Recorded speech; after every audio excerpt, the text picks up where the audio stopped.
Welcome back to another episode of When We're Not Hustling the Afterparty. Today we are talking about Doctrix Olivia Snow. Mistress Olivia Snow, except she has a doctoral degree, so she is Doctrix. She's a Doctrix. She's a I like that. Yeah. Yeah, so we talked to her about a lot of things, but I will let my lovely co-host introduce themselves first. I'm Emily Foster. I'm the producer of When We're Not Hustling, and it is my perennial job to tell you to like, subscribe, share, do everything you can to get the word out. Hi, I'm Emery Fields. I am a provider based in New York City and Philadelphia, and so happy to be back talking with you both. Yeah, and this is special because this is the last episode of season 2, besides the roundtable. Yeah, so we are done with season 2. I can't believe we've made it through an entire year, 2 6-month seasons of this show. It's been so fun. Mm-hmm. Yeah. This is my last one doing the after party. I'm so glad you can't see my face because I'm just crying the whole time. No, it's been so much fun. I've really loved this. I've really liked having you here. It's been really fun. This has been delightful. Yeah, and we have ways of getting you back. Yeah. The suspense. Yeah, I hope it's soon. We keep adding different elements to the show because we're like, we want to build a community around the show. We want our people, and you're one of our people. We've adopted you. Yeah. Well, I'm very happy to be adopted. Thank you. Yeah, so we talked to Olivia Snow, who is actually originally from Pittsburgh, which is kind of fun. She doesn't live here anymore, but she's another Pittsburgh person. And like me and several other guests that we've had on the show, comes out of academia, except she managed to stay in while I ran away and told them they could all fuck off. To be fair, you also made people, and she was in her 20s, and that's true. Very angry. So yeah, that's true. Little more energy reserves there. Yeah. I had, and I think I've talked about this on the show before, but I had a lot of that rage in me when I was in graduate school, and I was thought I was going to use it to get me all the way through, and then I was like, you know what? No, I think no. I'm a little tired of this. No? But I don't have to hang myself on this cross. I don't know. Mm-hmm. How about that? So, yeah, I mean, it was interesting. One of the things that I thought was really interesting about her is talking about the kind of research she does now, which is surveillance and sex workers, and juxtaposing that with what she did as a grad student. And it made me laugh because I kind of went through the same trajectory, which is don't do the super obvious thing and do the thing that you think will make academics take you seriously. And when I did my first master's degree, I wrote a 85-page master's thesis on the most relevant thing you could imagine. I talked about whether God sits inside or outside of time, and used Einstein's theory of special relativity and 4-dimensional space-time blocks to talk about past, present, and future all existing simultaneously in the space-time block. That's what I spent a year of my life doing because, why not? Yeah, naturally. I mean, I personally find that utterly valid. This is worth. I am a deep ruminator. I find that worthy of contemplation. I've also been curious. I'd like to read your pieces. Oh yeah, it was such a fun mind game. I think I was young because I went straight into my master's program from college. So I was 24, 25 when I did this, and I was like, I want to do something hard and abstract. And I start this project, and my thesis advisor is like, you want to do this project? You want to talk about Einstein? And I was like, yes. Why would I not want to do that? And now I look back, it's collecting dust on my shelf. I'm like, it's bound. I bound it because, why not? And it has nothing to do with any. It exists in time. It exists in time, yeah. And space. And space. I gave it to my mom when I graduated. I bound one for her too. And I think her reaction to it was opening it, looking at the table of contents, reading the first sentence, good job, honey. Way to go. I'm sure so many people are going to love this. So many other people. Other That's people. delightful. uh-huh. Oh my And then gosh. years later, she's like, I tried to read it. And I was like, it's okay. It's okay. You really don't have to read that. Oh, I feel like there's that inevitable meta moment if you're doing a year-long project that has to do with time and relativity, that inevitable meta moment of what am I doing? That's With my incredible. time. With my time. Experiment. Am I? Yes, exactly. Yeah. Am I the content? Yep. That's where But you feel like there's some alien species observing you. Yeah, definitely. 100%. Let's make this one do this. Yeah, exactly. And it kind of felt like she got to that moment when she was like, I don't talk about sex work. I don't talk about bodies. I talk about alienated labor and Herman Melville. And like, oh, maybe I do talk about all those things. Maybe, yeah, maybe these things are connected. I kept waiting for the whale client and Herman Melville, joke to be made, but it never happened. I was like, well, oh well. I can't believe we That's didn't what the do Afterparty that. is for. Yeah. Yeah. I don't know why I didn't make that connection now that you say that. Wow. I think I was so busy thinking like, why do we have this idea that there were cannibals? Really deeply analyzing this and missed the whole opportunity for the joke. I mean, you guys didn't even make Moby Dick jokes. Like, I was a little disappointed. I was like, oh, 2 sex workers, Moby Dick, great. Like, landing a whale, like, oh, is that a Moby Dick? Like, just asking for it. Just really begging. Yeah, okay, but here's the problem with this, Emily. We were bred in academia. They like suck the life right out of you. They do. Yeah. That is one of the things that I find in my work, being non-schooled, like self-educated, and just jumped right into the workforce. I'm like, I have so much more humor than most of my contemporaries. It's all right to be funny, guys. I was working the whole time, and like sales requires some humor, and like there's a lot of human interaction that is softened by humor, and like yes. Academia is like, but they're just like, it's not funny, we're just going to say penis. Like,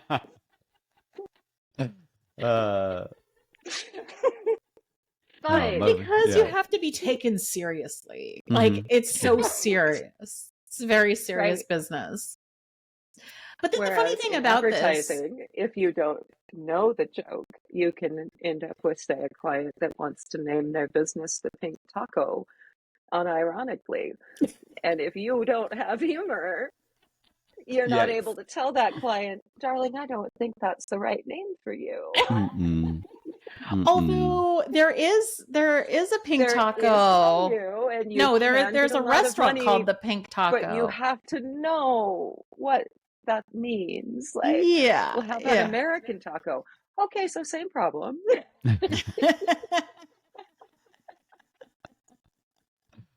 Like, by all means do it, but make the t-shirt and like lean into it. Otherwise, something else. You have to make it clear that you like know that it's a joke.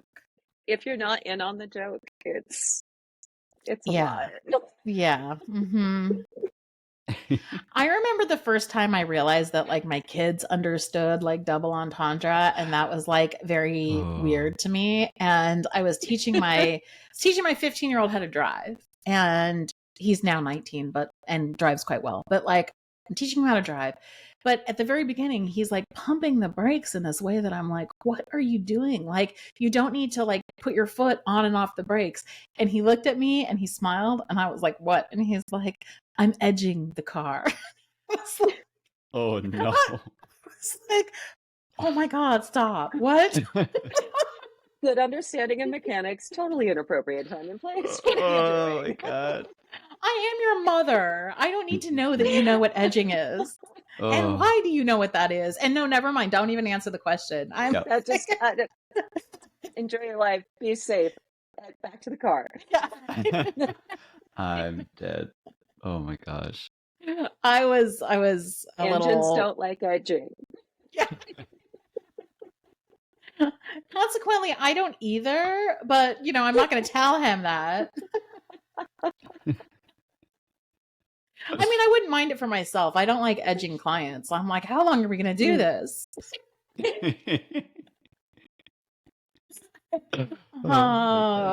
Yeah. Never mind. I didn't say that. I'll edge you if you want. I forget, and sometimes I'm bad at marketing. If you are a client, you are getting to see the mysterious and interesting and sometimes volatile, vulnerable side of the lovely Jessie, who will always be professional for you. Yes. I won't even complain until the after party. Until the after party, yes, exactly. Years later. Yep. You won't care.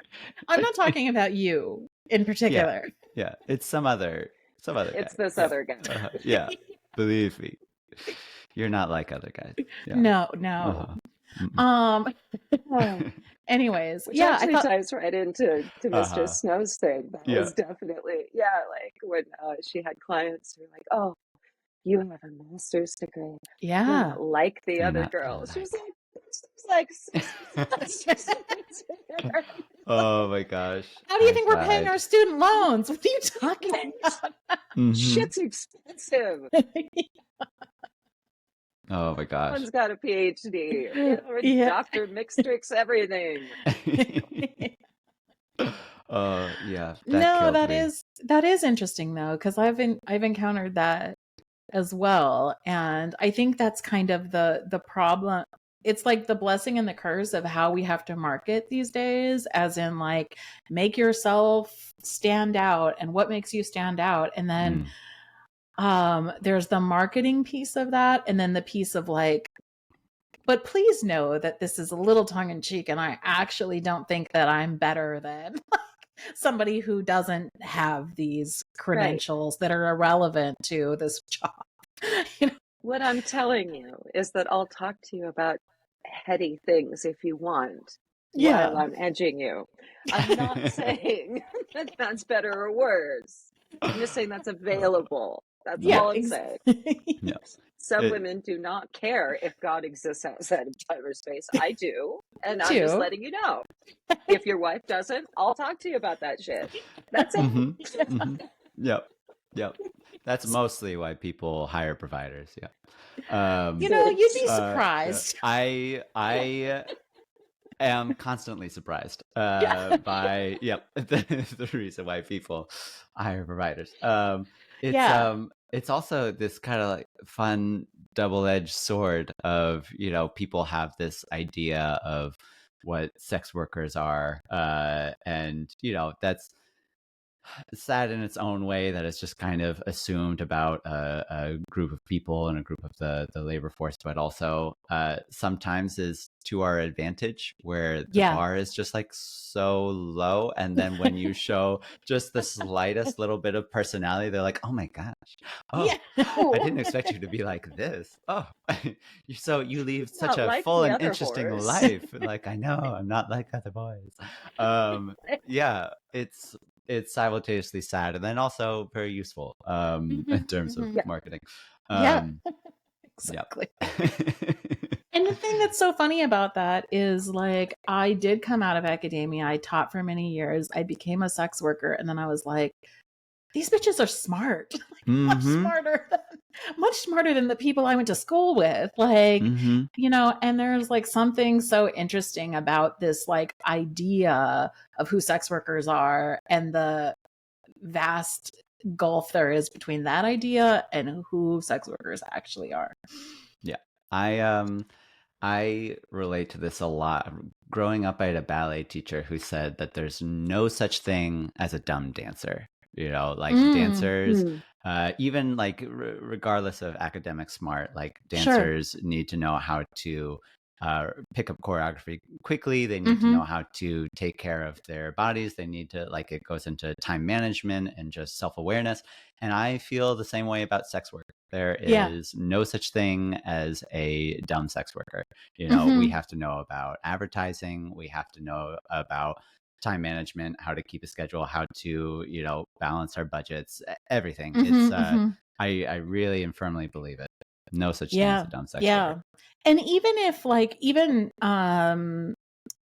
without all those things, which I totally agree with, just the amount of access we have to people who do so many different things, I feel like, The I don't know, social and emotional intelligence. Yeah, I feel like I've learned so much on this job that I'm like, wow, I would have never known any of this stuff. But then it's funny because I feel like I also have to pretend that I don't know a lot of things I know, because how am I going to explain why I know about this sector of the economy that I'm like, oh, I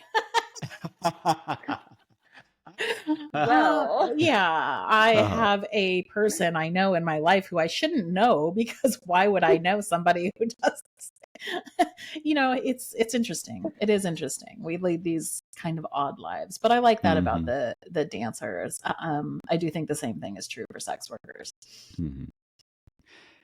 Yeah, it is such a smart community and well-rounded community, and it's full of these people who come from different sectors of life, who all kind of found this really amazing and smart and kind of different way to support the lifestyles that they want. So of course this community is going to be filled with varying and fun and sometimes really weird and interesting, and above all just smart people. And it's the best. Everyone has such a different and at the same time the same story. Yeah. That's a good way to put it. And I also think, Emily and I, when we created the show, the way that we framed it and the way that we wanted to frame it was what does sex work afford you? What does it allow you to do that you wouldn't be allowed to do otherwise? And I feel like in every single interview that we do for this, I'm constantly amazed at how people are I have all of this time to pursue these different sorts of interests, and access to resources to be able to do that, because I work this odd job outside of the formal economy. And that's so interesting to me, what people do at that time. Because you're saying, Emery, I think that the story is all the same in many ways, but what people are doing with that is also varied and interesting and different. Yeah. No, it's as close, I think, that you can get to. I sound like such an incredible leftist here, but I am, so there you go. I find that the sex work community that you guys are a part of, not the entire thing, which by nature has to include some not so great things, but the sex worker community is so close to the idealized societies that I imagine, right? These small, close-knit communities that help each other out. Everybody pursues individual interests, but everyone makes sure that the greater good is also served. And if one becomes disabled for a while, everyone rushes in to make sure that that's met. And I don't know, it's really, and everyone's very intelligent, and everyone's very emotionally intelligent, and everyone's very socially intelligent. And there's just this, bringing in of, very differing ideas and people who often become radicalized by the contact with this community. Right. Where you get these, we've had priests, there's some more conservative thinking people just reaching out and going, whoa, yeah, I had some weird ideas. And then I checked out, then I met this person. And now my ideas are very different. And now I'm more open-minded about all these things. It's I love it. I'm this, I'm an anarchist, but, there's also so many anarchists in this I like community. centralized governments for roads. That's nice, Maybe some educational, yeah, schools are nice. Yeah. I like the schools, I like, there's some things I really love that we're doing. They're great. I'm not a burn it all down anarchist, but I'm definitely a manage yourself and then society tends to manage itself better person. And don't see enough of that myself. I'm getting off topic. Please don't tell anyone I'm a cannibal. No, stop. Oh my gosh. One of the things that I really liked about her interview was when she was talking about like the kind of lateral like horror phobia and how that doesn't help anyone, because that especially, and I thought that was I thought there was something vulnerable about saying that, like, when she got outed, that, like, she even fell into that by being like, but I don't take my clothes off. I'm not, like, one of those kind of whores. And then had to step, and then to realize, like, well, that doesn't work because the greater public doesn't give a shit what kind of whore you are. Right. Like, a whore is a whore. And then stepping back all you're and, doing like, is alienating your own community. Right. And then the fact that she was willing to step back and be like, wait, that wasn't, like, that's not how I want to relate to sex work or to other sex workers, you know? And I think there is such an impulse for a lot of people, you know, and because, like, Emery and I both do, like, full service sex work, we're, like, at the bottom of this where everybody's like, we're not like those people, but also very much like Maslow's hierarchy of needs, you are actually the entire base of the entire industry. All of their work is based on this underlying when they're talking truth about of, the oldest profession, they're talking about us. Yes. Like they're talking about what you guys are doing. But I do think that, like, there's these, like, especially now with, like, the OnlyFans boon and, like, all these OnlyFans girls. And I even feel that way sometimes with my column, because people will be like, like, general population people will, like, write to me and be like, wait, I don't understand. Like, what are you doing? Are you, like, an OnlyFans girl? Or, like, you can't possibly be a prostitute because, like, that's illegal. And I'm like, I'm not responding to this. You know, I don't know. Use your imagination. How did I do drugs? But yeah, there's something about that I'm actually of, like, two minds. I have a lot to, like, I was thinking about as I was, like, re-listening to her interview, which is that, like, I think that helps nobody, like, saying, you know, I'm not that kind of whore, I'm this kind of whore, or whatever. And that we actually need to have, like, solidarity with each other. That being said, I also think that, like, the sex work umbrella is, like, that encompasses everything. That's all, like, erotic labor. Also can be a kind of flattening because they're not all the same jobs. Yeah. I mean, just on a risk level. Yeah. Like someone who stays in their home. Yeah. And never reveals their location in any way. It takes out a lot less risk than you guys do. Like, yeah, but different kinds of risks, though. And I think that that's, like, interesting because, you know, we escorts, or especially, like, a face-in person like Emery, like, is going to have a lower risk factor than a big time porn star who, like, has so, like, that maybe, like, they're not meeting up with people, but their profile's so high, so millions like of people know exactly know what they look like, know what they do. It's going to be much easier for Emery to rent an apartment than for Lena Paul, you know, like, even though she probably has, like, massive amounts of money, you know. And so I think she could buy the block, but, you know, rent an apartment. But renting would be complicated. Renting would be complicated, and that's something you know? that, like, you know, people take for granted. Yeah. Yeah. And I think that there's something, you know, I think that we do, you know, I had, when I used to run Peep Show, and when Peep Show was for the year that it was a magazine during COVID and people were writing articles, Thought Scholar, who has had many different names, but, I think the last one was Moses Moon. Anyways, a writer and sex work advocate wrote an article for us, and she's a Black sex worker and a mother who made the case, and I thought it was pretty compelling, that we're just talking about different kinds of risks, because for her, like, when there was different points in her life where staying home and working out of her home as, like, a mother and somebody in a DV situation was more dangerous. Like, doing cam shows at home was more dangerous given, like, state involvement with, like, kids, a partner who shouldn't know that she's doing that because of the way that like he reacts to it, all sorts of things. And visibility is also an issue. So I think this is getting a little bit far afield from Olivia's episode, but I do think that there's ways that we need to think about.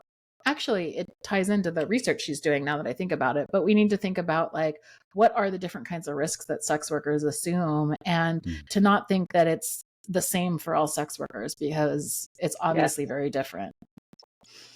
Yeah. No, that's very fair. Yeah. I thought that was an amazing point that she made up of like not like recognizing that we're all part of a community, but that each subdivision is so completely, distinct, has its own challenges, has its own pros and cons, as you will. Like, and I think that's so important for empathy and compassion, both within the community and outside of the community, from either direction that you're relating towards it, to recognize that it's so easy to just kind of lump them all together, or to even just be caught up in your own subdivision and just think that I have it hard because of X, Y, and Z, and nobody else understands, but taking the time to recognize how many challenges are associated with every other type of sex work that there is. And to her point also, I love that she made the connection to queer identities, kind of using queer as a catch-all, similar to how we use sex work as a catch-all, and kind of just flattening everything. And I after listening to this episode, kind of started thinking about how I do that in so many areas of my life, where I just kind of take communities and groups of people that I know and just kind of flattening them all and losing the idiosyncrasies of different groups of people in my life.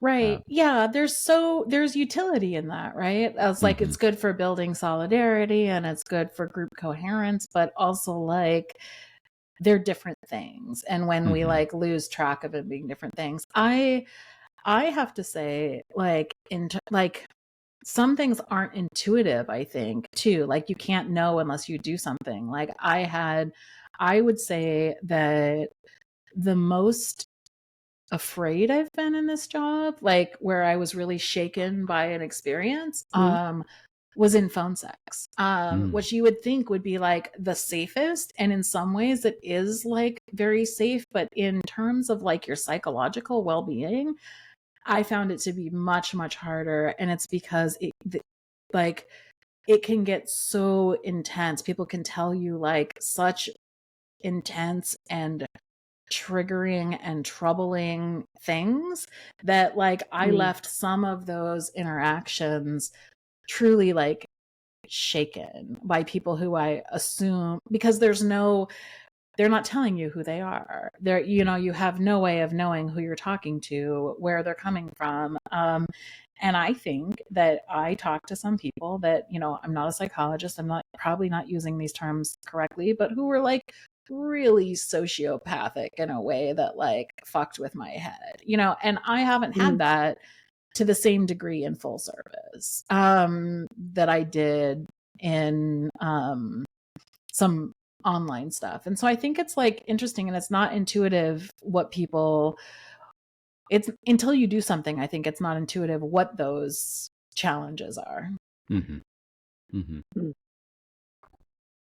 Now, I've only done a little bit of phone work on, night flirt and whatnot, but it is kind of strange, having that immediately intimate connection with someone without seeing a face, without like sometimes even knowing a name or anything like that. To the point where you were making, or how I struggled with it a little bit, is it's so easy to kind of just imagine that they are, represented by so many people out there.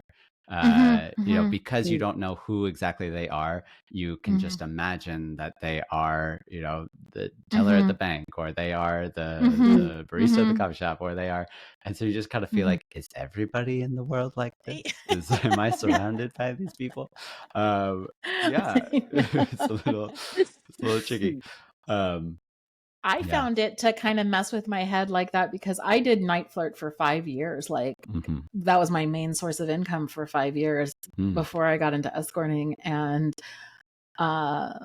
I would have this experience when I had an office job where I was like, oh man, every time my boss closes the door, I now think he's like masturbating with phone sex operators, because that's been my experience of like men in their offices. You know? I'm like walking around and I'm like, which of these people are wearing lace panties under their, like, because people tell you so many things that you're just like, everyone, it's such a confirmation. It's like such a, is it the right way to say this?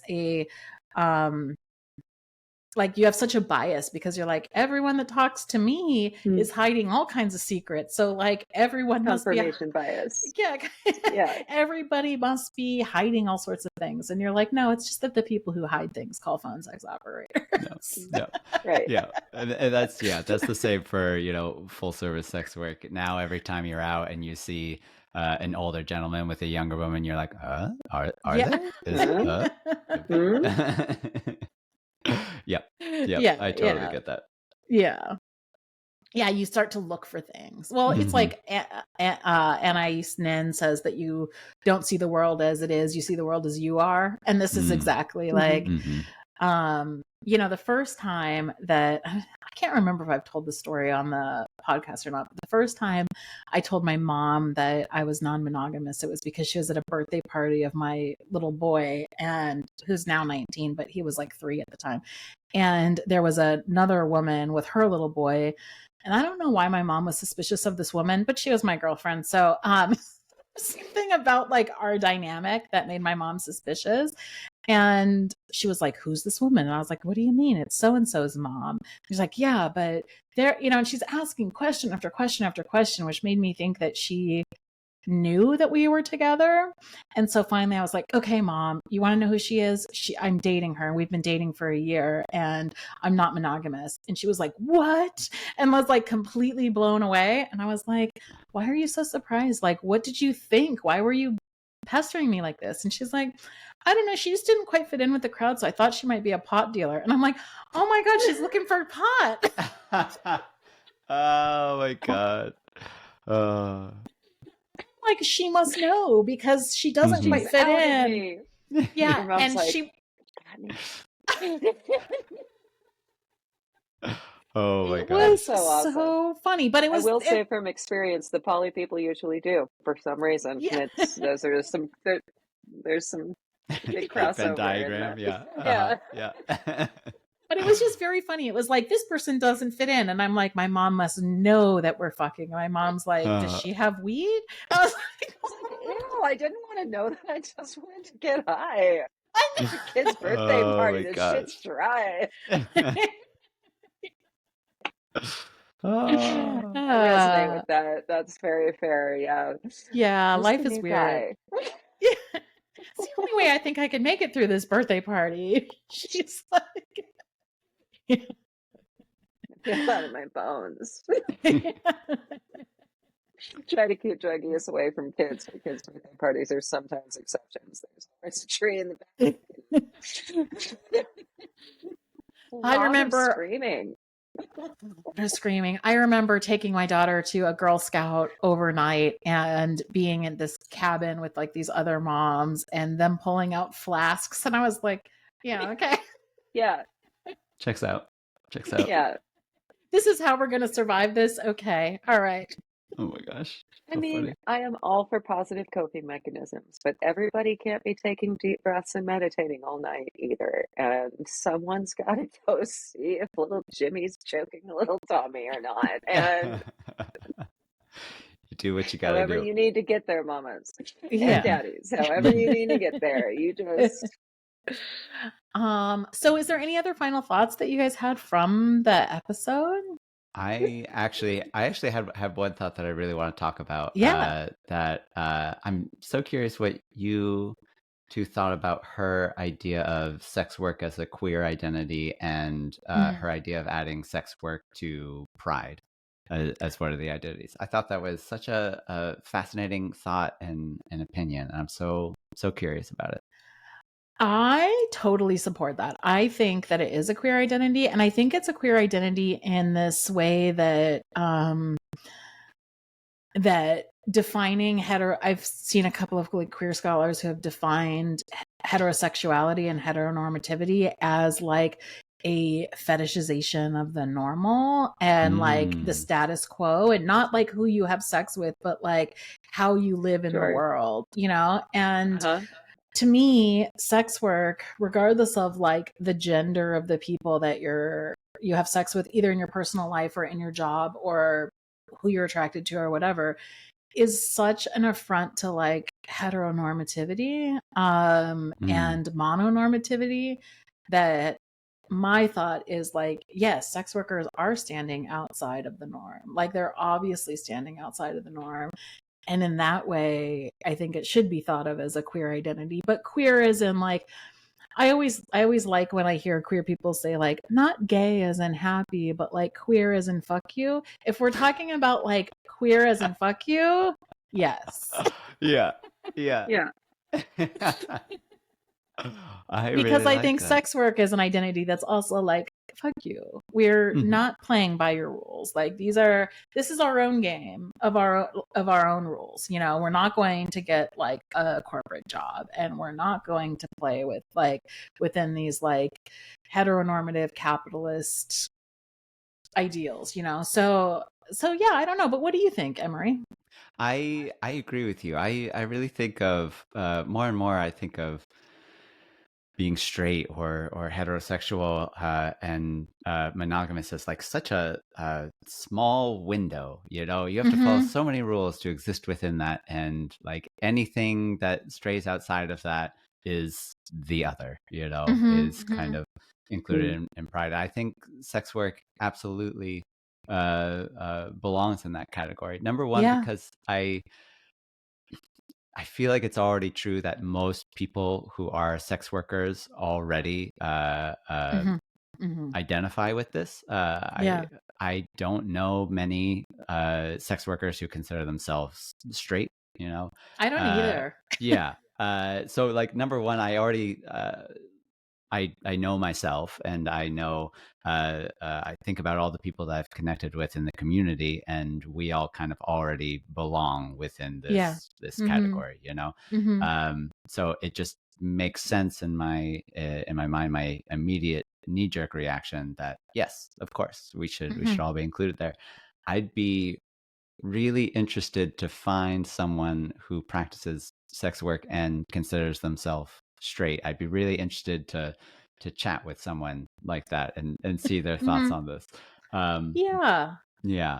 Yeah, because it's not just about like, you know, so like what you were saying about it being very narrow, being like monogamous and being like straight or heterosexual as being like this very narrow way of relating to sexuality. I feel like even let's say you live in like a super conservative area and you're like a cis woman who only sees like cis straight identified men because there's enough to sustain your business like that, right? Like let's say that, so the sex itself is maybe like heteronormative in some way, but like you're already living outside and relating to your body in a way that's so different than that. Like now we're talking about sex not just for procreation or not just within the context of like a committed relationship, but sex for its own sex for experimentation, sex for money, sex for the hell of it, like sex for power, whatever it is that like is happening in any of these like things. And to me that feels like all of those, besides sex for monogamous love and sex for procreation, are all already queering of sexuality. Yeah, it's definitely fighting against the cultural programming that exists. Yeah, I agree. Yeah, I tell you that in the more heteronormative spaces, if you say I have sex with 100 people a year, if you say I have sex with people for money, or if you say I have sex with people of the same gender or any gender, all of those will be treated the same. Yeah. Right. Well, they all put you in a I high once heard risk that, category. Yeah. yeah, and who's in the community? Anyone who will show up and do the work with you when push comes to shove, that's Mm-hmm. who's in the community, and Mm-hmm. I really like that a lot more than some of the gatekeeping that I see, which I also understand on a deep level, like why people want to preserve things and how things are invaded and taken. I get it. I get, like appropriative nature is human nature, but Yeah.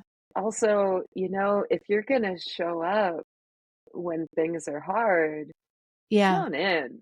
Mm-hmm. And Yeah. I definitely see, at least the sex workers that I know, Yeah. have been on that side of things. Like, Yeah.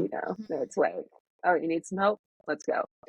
Yeah. Like, And also, like when we were talking to Jem DeMilo, when Jem was on the show, one of the things that she was saying was talking about like friendship and sexuality. And she was like, mm-hmm. also, as sex workers, we all know that we often just have sex with our friends as part of our job and then go back to like our regular lives and turn that on and turn that off. And it's no big deal. And Right. we all do that. I've had sex with many of my friends in the industry and only in that context. And then like, we just go back to our regular way of relating when we're like Right. done with that. And that is not a heteronormative way of relating to sex. Like sex is almost like a contract in like heteronormativity where like you had sex, well, therefore it's going to change everything about your relationship forever. It's all gonna be different. Now things matter. Yeah, right. And I'm like, to the third kind, this means something. It's like, right. Like or it's sometimes a pile of mashed potatoes. I don't know. Sometimes I watch like, because everybody knows my love for these stupid reality TV shows. And so sometimes I watch those and I see how straight people interact. I almost watch them as like a social scientist, like, this is a very interesting species here of these straight people. And they're so weird about those kind of things. Like, you had sex with her once, you can never speak to her again. How could you do that? And I'm like, what? Like, I touched where are your exes? They're probably like me. I'm like, I'd like to be their friend. I've talked to lots of people who I've had sex with. And we can carry on a normal conversation. I almost forgot. Like, that's like Christmas. Families are like. Right. Yeah. And so I just think that there's something. So this is a long-winded explanation of why I think that that's so normalized in like our communities, and I don't think it is. And I know it's not in straight communities. And so my inclination is to say that like I do think that sex workers should be involved. Also, and this is another point that I want to make, is I think we could use this as a like a good analog for decriminalization.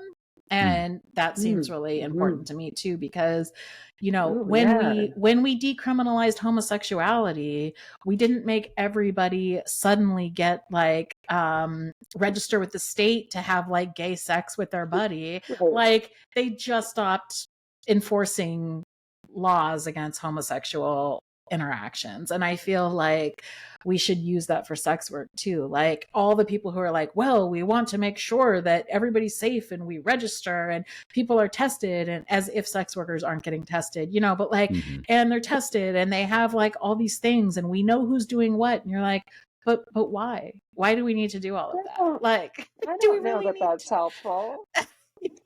Like, you want the state in your bedroom? Like, we didn't want that for homosexuality. Like, why do we want that for this? And so I think that if we were to incorporate it within that, there would be other political reasons for doing that, like being able to say, remember when we stopped criminalizing homosexuality, and remember when gay marriage became something that was legal? Like, how about we just quit caring what sex workers are doing with the people that they're having sex with? And who cares why they're having sex with them? Like, who really cares? Yeah, maybe we just let that go. Yeah. And I won't ask why your wife has sex with you. Yeah. Wouldn't that be nice? Yeah.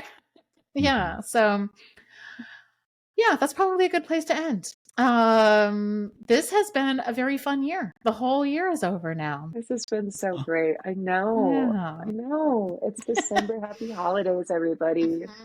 I'm one of those crazy people. I love snow and I love the holidays and I'm into all of it.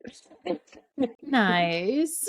So when this airs, I'll probably have a tree up and there'll be lights and all the silly little decorations and stuff. It's perfect. Yeah. What do you I've do, been a Emery, cozy for the little grandma for a long time. Yeah, I have copious amounts of hot beverages at all times, nice. many blankets, and then to lean into what you were just saying, usually go up to Montreal at some point during the winter Aw. and go snowshoeing and Aw. ice skating Yay. and all the goodness, because there's no reliable snow here anymore, so you have to go up I north for it. know.